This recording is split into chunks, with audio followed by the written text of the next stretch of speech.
Hello and welcome to Coxie's Picks, and today we're going to be picking some Squire 660s. I've got 6 of them, all keyed to PES 1. What we're going to do is we're going to be using the amazing tool by Andy Mack, right, as my tensioner, and from UK Lock Pickers I've got a little wire here.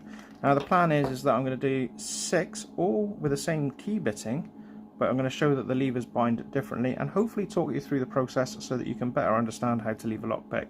The Squire 660s are a great gateway lever lock because they've got no false gates but a lot of useful feedback.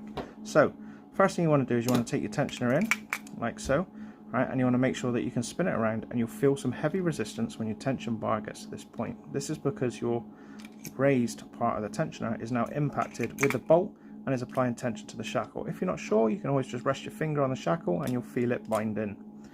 What we can do then is we get our wire, we're going to insert it like so, apply a little bit of tension, start off light, can always add more, right, and you want to make sure that the wire can move freely backwards and forwards.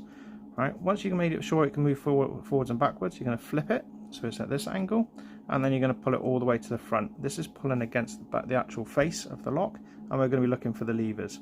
So the first one, I'm going to start off and I'm numbering them 1, 2, 3, 4. So all the way to the front of the lock, looking at 1. It's nothing there, it's very springy. Nothing on 2, 3, or 4. So because all 4 of them were bouncy, that means I haven't got enough tension, so I apply a little bit more. Go to the front. Every time you go up and down the pack, you apply a little bit more tension. So going down through, nothing there. There we are. We've got a little bit of movement off 2, and then into the back. So come back through, 1 off 1, and then we got it done. Right. So that was quite a heavy tension to get that particular one open in comparison to normal lever locks. Okay, so over we go, all the way again, tension on, key, looking for the first lever.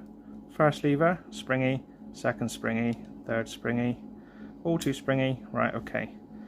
I applied more tension, lifted 3, and we got a bit of core movement, a bit of tension tool moving. First one's just gone, and now looking at 2 and 4, there we go, and it went on 2. Right, so let's speed this up a bit so it's a little bit more natural. Okay, applying our tension, going down the pack, got a little bit of movement, all the way to the front, more tension,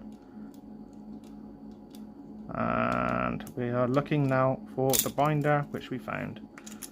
Okay, so starting off again, tension tool all the way around to the half.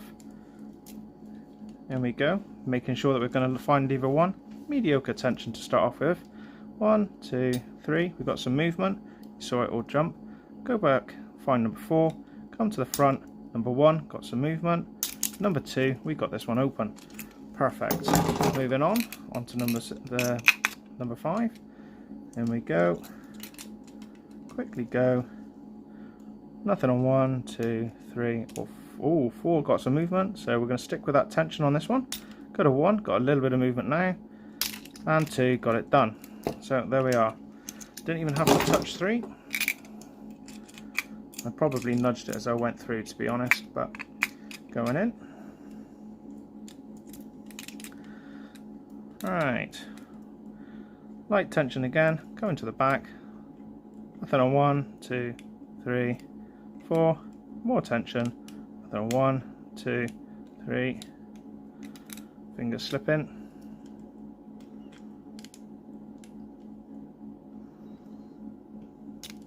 Okay, 3 got it with a heavy tension on this one. 1's moved, and 2 got her open. So there we are. That is 6 Squire 660s, all requiring different levels of tension, and they also decided when to bind and when not to bind. So I hope that was informative, useful, and at least enjoyable. Thank you very much for watching, stay safe, and I'll see you in the next video.